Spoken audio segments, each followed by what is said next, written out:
pé ẹni tí mo fún ní ẹ̀tọ́ láti gbé ayé àti láti wà láàyè rẹ̀ tí wọ́n bá gba ẹ̀mí rẹ̀ nírú àkókò yìí èmi constitution mo dárí dùn tán tó ń ṣẹlẹ̀ ní abẹ́ section 33 subsection 2a títí 1999 constitution nù.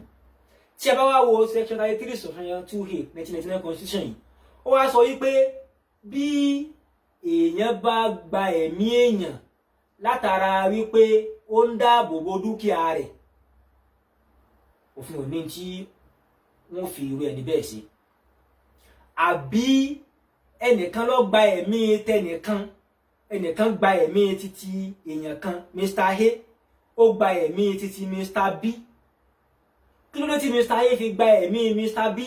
Ní wípé Mr. B fẹ́ ṣe ìpalára fún dúkìá Mr.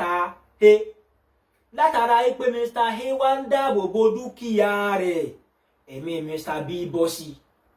Òfin constitution orílẹ̀ Nàìjíríà ó ní pé òun gba Mr. A láàyè láti ṣerú ẹ̀.